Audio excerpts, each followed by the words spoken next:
Hello friends, कैसे हो आप सब। मेरे चैनल में आपका स्वागत है। तो चलिए शुरू करते हैं। आज यहाँ पे बारिश हो रही थी तो इस वजह से वीडियो थोड़ी लेट हो गई। तो चलिए देखते हैं क्या है। तो शुरू करते हैं। इतिहास के 2300 प्रश्नों की श्रृंखला का ये भाग 18 है। इससे पहले की जो वीडियो है उसमें मैंने आपका पाषाण काल, सैंधव सभ्यता और वैदिक काल से संबंधित जितने भी क्वेश्चन थे मैंने कंप्लीट करवा दिया है। तो आप पिछली वीडियोस में जाके देख सकते हैं। क्वेश्चन काफ़ी इंपॉर्टेंट है। और अभी हम देख रहे थे आपका धार्मिक आंदोलन।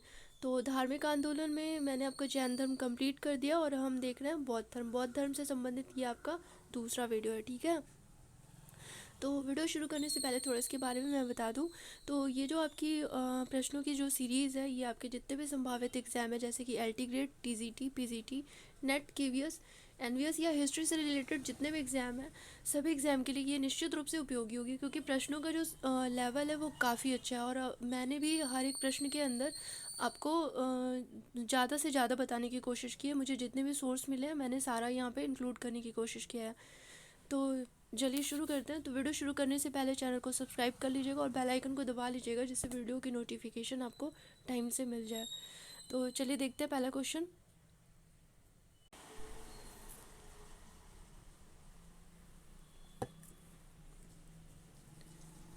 पहला क्वेश्चन है, निम्नलिखित में से किस अभिलेख में गौतम बुद्ध के शरीर अवशेषों पर स्तूप निर्माण का प्रमाण मिलता है। ए ऑप्शन आपका महास्थान अभिलेख, बी ऑप्शन है पिपरावा अभिलेख, सी ऑप्शन है आपका लुम्बिनी अभिलेख और डी ऑप्शन है आपका सारनाथ अभिलेख। तो इसमें आपका जो सही आंसर होगा वो होगा बी, पिपरावा अभिलेख में गौतम बुद्ध के शरीर के अवशेषों पर स्तूप निर्माण का प्रमाण मिलता है। चलिए नेक्स्ट क्वेश्चन देखते हैं। नेक्स्ट क्वेश्चन है, बुद्ध का महापरिनिर्वाण मगध के किस शासक के काल की घटना थी। ए ऑप्शन आपका बिंबिसार, बी ऑप्शन है आपका अजातशत्रु, सी ऑप्शन है आपका उदयभद्र और डी ऑप्शन जो है वो है आपका अनिरुद्ध। तो इसमें आपका जो सही आंसर होगा वो होगा बी, अजातशत्रु।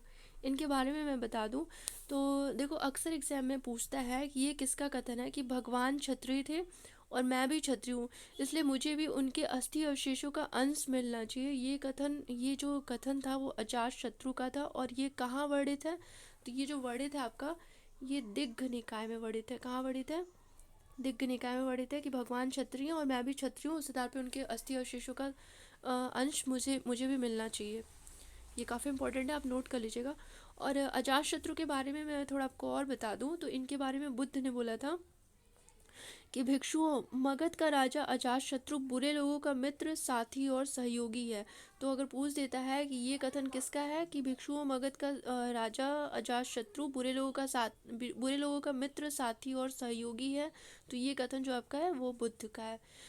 अजातशत्रु के बारे में ये कहते हैं कि अजातशत्रु के शासन काल के 8वें वर्ष बुद्ध का महापरिनिर्वाण हुआ था। कौन से वर्ष? 8वें वर्ष। ये इंपॉर्टेंट है, नोट कर लेना। और महावंश के अनुसार अजात शत्रु ने राजगृह के चारों ओर धातु चैत्य बनवाया था, साथ ही 18 महाविहारों की उसने मरम्मत भी करवाई थी। इसका वर्णन कहाँ मिलता है? तो महावंश के अनुसार किसने बनवाया था? तो अजात शत्रु ने क्या बनवाया था? आपका धातु चैत्य बनवाया था। ये राजगृह के चारों तरफ धातु चैत्य बनवाया था, साथ ही 18 महाविहारों की उसने मरम्मत भी करवाई थी। तो इसका सही आंसर है आपका क्वेश्चन के अकॉर्डिंग बी। चलिए नेक्स्ट क्वेश्चन देखते हैं। नेक्स्ट क्वेश्चन, निम्नलिखित में से किसे बौद्ध परंपरा में भावी बुद्ध कहा गया है। ये ऑप्शन है आपका, इसमें तो आंसर लिख ही दिया है। ये ऑप्शन है मैत्रेय। तो इसका ए जब यहाँ पे लिखते हैं तो बता ही देती हूँ मैं इसके बारे में। ए मैत्रेय, इनके बारे में मैं आपको बता दूँ तो ये जो मैत्रेय थे इनको भावी बोधिसत्व कहा जाता है, अर्थात जिनका जन्म होना अभी बाकी है। और इनके बारे में ये कहते हैं कि गांधार कला में जो निर्मित बोधिसत्वों की जो मूर्तियाँ थी उसमें सर्वाधिक जो मूर्ति है वो आपकी मैत्रेय की है। तो अगर मान लो कभी एग्जाम में पूछ देता है कि गांधार कला में निर्मित बोधिसत्वों की मूर्तियों में सर्वाधिक मूर्ति किसकी है, तो वो आपके मैत्रेय की है। और मैत्रेय जो थे ये इनके बारे में कहते हैं कि ये कलशधारी थे। और अगर मान लो एग्जाम में पूछ देता है कि इनका मैत्रेय का प्रतीक क्या था, तो इनका जो प्रतीक था वो था आपका नागेश्वर पुष्प। क्या था? नागेश्वर पुष्प। ये आप नोट कर लेना, काफ़ी इंपॉर्टेंट है, आपके एग्जाम में कहीं से भी कुछ भी उठा के पूछ सकता है। चलिए नेक्स्ट क्वेश्चन देखते हैं। नेक्स्ट क्वेश्चन है, भगवान बुद्ध के द्वारा बताए गए मध्यम मार्ग का अभिप्राय है। ए ऑप्शन है आपका दुख और सुख के बीच का मार्ग, बी ऑप्शन है आपका आत्मा और परमात्मा के बीच का मार्ग, सी ऑप्शन है आपका स्वर्ग प्राप्ति का मार्ग, और डी ऑप्शन है आपका न अधिक काम भोग और न अधिक काया कलेश। तो इसमें जो आपका सही आंसर होगा वो होगा डी। डी ऑप्शन इसका सही है, न अधिक काम भोग और न अधिक काया क्लेश। ये बुद्ध द्वारा बताया गया मध्यम मार्ग का अभिप्राय है। चलिए नेक्स्ट क्वेश्चन देखते हैं। नेक्स्ट क्वेश्चन है, निम्नांकित में से बौद्ध धर्म किसकी हिमायत करता है। ए ऑप्शन आपका भूखा रहना, बी ऑप्शन है दुख भोग, सी ऑप्शन आपका मध्य मार्ग, और डी ऑप्शन है आपका सही मार्ग। तो अभी पिछले क्वेश्चन के हिसाब से आप आंसर लगा सकते हैं, इसका सही आंसर होगा मध्य मार्ग। चलिए नेक्स्ट क्वेश्चन देखते हैं।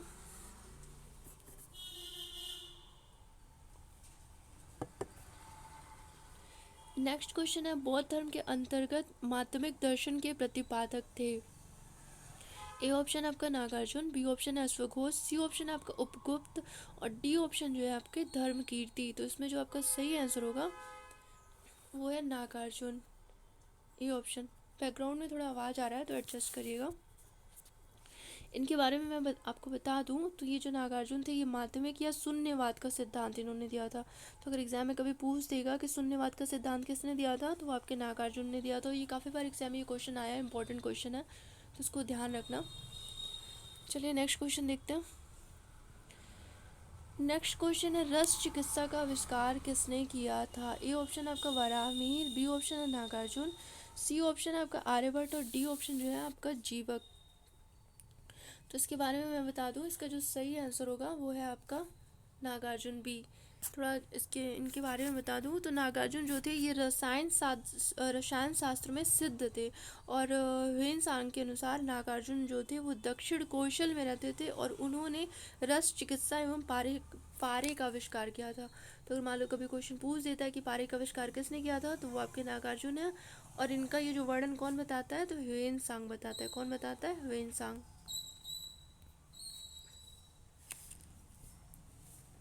और इनके बारे में ये भी कहते हैं कि नागार्जुन जो थे ये भारत का आइंस्टीन एवं प्राचीन भारत का मार्टिन लूथर कहा जाता है। तो अगर एग्जाम में कभी पूछ देता है कि भारत का आइंस्टीन कौन है तो आपके नागार्जुन है, या प्राचीन भारत का मार्टिन लूथर कौन है तो ये आपके नागार्जुन ही है। चलिए नेक्स्ट क्वेश्चन देखते हैं। नेक्स्ट क्वेश्चन है, निम्न में से सत्य कथन को चुनिए। ए ऑप्शन आपका बुद्ध और महावीर दोनों ही परमात्मा के अस्तित्व में विश्वास करते थे। दूसरा ऑप्शन है बुद्ध और महावीर दोनों ही आत्मा के अस्तित्व में विश्वास करते थे। सी ऑप्शन है आपका बुद्ध और महावीर दोनों ही पूजा अर्चना के पक्षधर थे। और जो आपका डी ऑप्शन है वो है बुद्ध और महावीर दोनों ही कर्मवाद के समर्थक थे। तो इसमें जो आपका सही आंसर होगा वो डी होगा। इसके बारे में मैं थोड़ा और बता दूं आपको, तो आत्मा के अस्तित्व की अगर बात करूं तो बुद्ध जो थे इन्होंने आत्मा के अस्तित्व को अस्वीकार कर दिया। वहीं महावीर जो है वो कहते हैं कि कण कण में आत्मा का वास होता है। और इसके बाद बुद्ध के अनुसार जो मोक्ष या निर्वाण की अगर बात करें तो बुद्ध कहते हैं कि जो मोक्ष या निर्वाण है वो इसी जीवन में मिलेगा, जबकि महावीर कहते हैं कि मृत्यु के बाद मोक्ष या निर्वाण जो है वो मृत्यु के बाद ही संभव है। चलिए नेक्स्ट क्वेश्चन देखते हैं।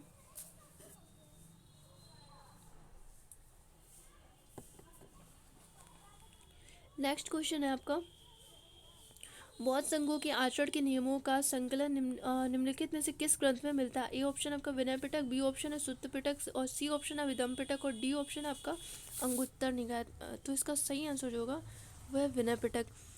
और विनय पिटक, चलिए नेक्स्ट क्वेश्चन देखते हैं।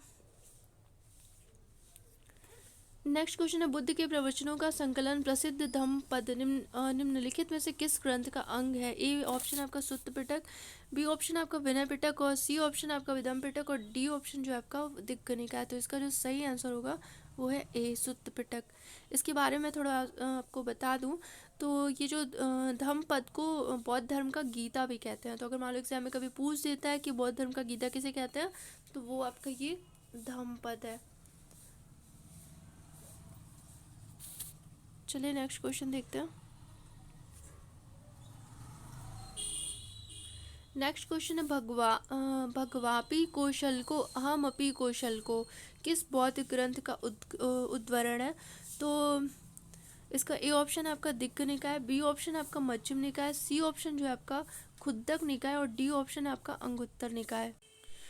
तो इसका जो अर्थ होगा कि अर्थात भगवान बुद्ध भी कौशल के हैं और मैं भी कौशल का हूँ। ये जो वर्णन मिलता है ये आपका कहाँ मिलता है? तो ये जो मिलता है आपका मध्यम निकाय में मिलता है। बी ऑप्शन इसका सही होगा, मध्यम निकाय में। और ये जो कथन है वो किसका है ये बताओ? ये जो कथन है वो है आपका प्रसेनजीत का है। किसका है? प्रसेनजीत का। वो कहते हैं कि भगवान भी बुद्ध भी कौशल के हैं और मैं भी कौशल का हूँ, और बुद्ध भी 80 वर्ष के थे और मैं भी 80 वर्ष का हूँ। ये कथन आपका प्रसेनजीत का, और ये इसका जो वर्णन मिलता है वो आपका मध्यम निकाय में मिलता है। चलिए नेक्स्ट क्वेश्चन देखते हैं। नेक्स्ट क्वेश्चन अधोलिखित किस बौद्ध ग्रंथ में राज्य की उत्पत्ति के सामाजिक अनुबंध सिद्धांत का उल्लेख है? ए ऑप्शन आपका दिग्ग निकाय, बी ऑप्शन है आपका अंगुत्तर निकाय, सी ऑप्शन आपका संयुक्त निकाय और डी ऑप्शन जो है आपका मध्यम निकाय। तो इसका जो सही आंसर है वो आपका है ए दिग्ग निकाय। ए ऑप्शन आपका सही होगा। चलिए नेक्स्ट क्वेश्चन देखते हैं। नेक्स्ट क्वेश्चन है दिग्ग निकाय का हिंदी अनुवाद किया था? ए ऑप्शन आपका बाल गंगाधर तिलक, बी ऑप्शन है राहुल सांकृत्यायन और सी ऑप्शन है आपका भंडारकर और डी ऑप्शन है आपके अयंगर। तो इसका जो सही आंसर होगा वो है आपके राहुल सांकृत्यायन, और इन्होंने, इनके बारे में कहते हैं कि इन्होंने दीर्घ निकाय का हिंदी अनुवाद किया था। चलिए नेक्स्ट क्वेश्चन देखते हैं। नेक्स्ट क्वेश्चन है वह कौन सा ग्रंथ है जिसमें बुद्ध की कुशीनगर की अंतिम यात्रा का वर्णन मिलता है? ए ऑप्शन है आपका महापरिनिर्वाण सूत्र, बी ऑप्शन है आपका जातक कथा है, सी ऑप्शन है आपका ललित विस्तार और डी ऑप्शन है आपका बुद्ध चरित। तो इसके बारे में इसका जो सही आंसर होगा वो होगा ए महापरिनिर्वाण सूत्र। इसमें आपको थोड़ा मैं आपको और बता दूं, तो ये जो दीर्घ निकाय का जो अंतिम भाग है वो आपका महापरिनिर्वाण सूत्र है, जिसमें बुद्ध का अंतिम उपदेश है कि अंतिम उपदेश है जो उन्होंने कुशीनगर के सुभद्द को दिया था। किसको दिया था? सुभद्द को। तो अगर मान लो कभी क्वेश्चन पूछ देता है कि बुद्ध ने अपना अंतिम उपदेश किसे दिया था, तो कुशीनगर के सुभद्द को दिया था, जो कि उनका अंतिम उपदेश था। इसका वर्णन कहाँ मिलता है आपका? तो इसका वर्णन जो मिलता है आपका दिग्ग निकाय में मिलता है। और अंतिम यात्रा का वर्णन दिग्ग निकाय किसका भाग है? ये दिग्ग निकाय का अंतिम भाग कौन सा आपका? तो ये महापरिनिर्वाण सूत्र है, जिसमें अंतिम यात्रा का वर्णन मिलता है। ये आप नोट कर लेना, काफ़ी इंपॉर्टेंट है जो मैंने आपको बताया। चलिए नेक्स्ट क्वेश्चन देखते हैं। नेक्स्ट क्वेश्चन है सर एडविन अर्नोल्ड की पुस्तक द लाइट ऑफ एशिया निम्न पर आधारित है। इस क्वेश्चन के बारे में मैंने आपको पिछली वीडियो में बताया था, तो उम्मीद करती हूँ कि आपको पता होगा आंसर। ए ऑप्शन आपका ललित विस्तार, बी ऑप्शन है दिव्यावदान, सी ऑप्शन आपका सुत्त पिटक और डी ऑप्शन है आपका अभिधम पिटक। तो इसका जो सही आंसर होगा वो ललित विस्तार है, ए ऑप्शन। अब आप मुझे कमेंट बॉक्स में लिख के बताओ कि ललित विस्तार के लेखक कौन है। मैंने पिछली वीडियो में आपको बताया था और आप उम्मीद करती हूँ कि आप मुझे बताओगे। चलिए नेक्स्ट क्वेश्चन देखते हैं। त्रिपिटक क्या था? तो ए ऑप्शन है आपका सैन्य क्या थे? ए ऑप्शन है आपका सैन्य अधिकार, बी ऑप्शन है धर्म ग्रंथ, सी ऑप्शन है कर और डी ऑप्शन है राजमहल के अधिकारी। तो इसका जो सही आंसर है वो आपका बी धर्म ग्रंथ था। अच्छा मान लो क्वेश्चन पूछ देता है कि त्रिपिटक शब्द का सबसे पहले प्रयोग किसने किया था, तो इसका जो सबसे पहले प्रयोग किया था आपका रिच डेविस एवं वुलर ने किया था। किसने किया था? रिच डेविस एवं वुलर ने किया था। कहाँ पे किया था? तो बुद्धिस्ट इंडिया में किया था। चलिए नेक्स्ट क्वेश्चन देखते हैं। नेक्स्ट क्वेश्चन है विनय पिटक का संकलन किसके द्वारा किया गया था? ए ऑप्शन है आपका महाकश्यप, बी ऑप्शन है आपका मोगलीपुत्तिस, सी ऑप्शन है आपका उपाली और डी ऑप्शन है आपका आनंद। तो इसका जो सही आंसर होगा वो होगा बी मोगलीपुत्तिस के द्वारा किया गया था संकलन। चलिए नेक्स्ट क्वेश्चन देखते हैं। प्रथम बौद्ध संगीति में सुत्त के संकलन का श्रेय किसे दिया जाता है? ए ऑप्शन आपका सारिपुत्र, बी ऑप्शन है आपका उपाली, सी ऑप्शन है आपका मौदगलायन और डी ऑप्शन है आपका आनंद। तो इसका जो सही आंसर है वो है आपका आनंद। अच्छा पिछली वीडियो में मैंने आपसे क्वेश्चन पूछा था कि किसके आग्रह पर बुद्ध ने संघ का द्वार महिलाओं के लिए खोला था, तो कुछ लोगों ने आंसर दिया है, उनका आंसर सही है। तो ये आनंद के जो आग्रह पे ये बुद्ध ने संघ का द्वार महिलाओं के लिए खोला था। चलिए नेक्स्ट क्वेश्चन देखते हैं। नेक्स्ट क्वेश्चन है बौद्ध दर्शन का दार्शनिक विवेचन किस ग्रंथ में? ए ऑप्शन है आपका सुत्त पिटक, बी ऑप्शन है आपका विनय पिटक, सी ऑप्शन है आपका अभिधम पिटक और डी ऑप्शन है आपका जातक कथा। तो इसका जो सही आंसर होगा वो है अभिधम पिटक, सी।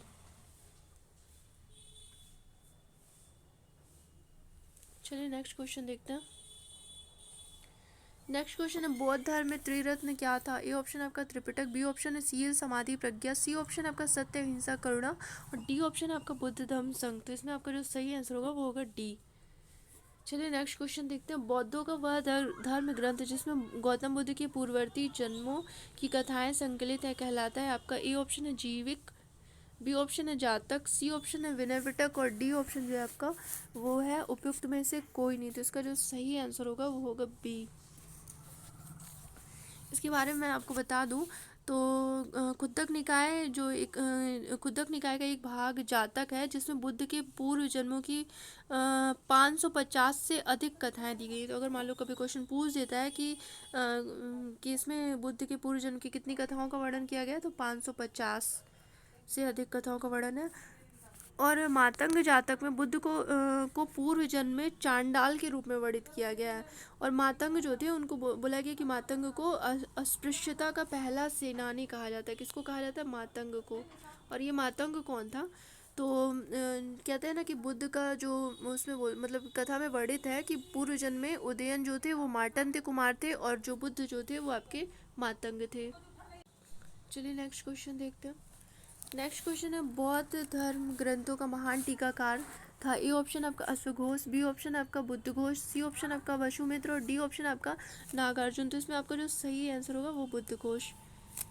चलिए नेक्स्ट क्वेश्चन देखते हैं। नेक्स्ट क्वेश्चन है निम्नांकित में से कौन सा स्थान बौद्ध धर्म से संबंधित नहीं है? ए ऑप्शन आपका नालंदा, बी ऑप्शन है सोमनाथ, सी ऑप्शन आपका सारनाथ और डी ऑप्शन जो है आपका वो है बोध गया। तो ये काफ़ी इजी है, आप इसका सही आंसर होगा सोमनाथ। नेक्स्ट क्वेश्चन देखते हैं। महासंधिक स्कूल का उदय कहाँ हुआ था? ए ऑप्शन आपका वैशाली, बी ऑप्शन आपका बोध गया, सी ऑप्शन आपका सारनाथ और डी ऑप्शन आपका राजगिरी। तो इसका जो सही आंसर होगा ये कहाँ हुआ था? वैशाली में हुआ था। अच्छा, महासंधिक के बारे में आपको बता दूं तो पिछली वीडियो में मैंने आपको स्थविर के बारे में बताया था। जैसे देखो द्वितीय बौद्ध संगीति जब होती है तो उसमें बौद्ध धर्म स्थविर और महासंधिक में बढ़ जाता है। तो अगर मान लो कभी क्वेश्चन पूछ देता है कि बौद्ध धर्म का स्थविर या महासंधिक के रूप में विभाजन कब हुआ था तो वो हुआ था आपका द्वितीय बौद्ध संगीति में हुआ था। और ये जो महासंधिक थे ये परिवर्तनवादी भिक्षुओं का समूह था। ये पूर्वी बौद्ध भिक्षु थे जिनका नेतृत्व महाकश्यप ने किया था। और पिछली वीडियो मैंने आपको बताया था ना कि स्थविर कौन थे, तो वो जो स्थायी भिक्षुओं का समूह था। और इनका वो पश्चिम के बौद्ध भिक्षु थे जिनका नेतृत्व किसने किया था? महाकच्चायन ने किया था। तो चलिए नेक्स्ट क्वेश्चन देखते हैं। तो ये आज हो गया इतना ही। और अगर आपको कुछ भी पूछना होगा तो आप कमेंट सेक्शन में पूछ सकते हो, मैं जवाब दे दूँगी। वीडियो अच्छा लगेगा तो लाइक करिएगा, शेयर करिएगा और जितने भी आपके फ्रेंड्स हैं उनके पास शेयर करिएगा जिससे उनकी भी हेल्प हो जाए। तो बाकी के जो क्वेश्चन है वो मैं नेक्स्ट वीडियो में अपलोड कर दूँगी। Thank you.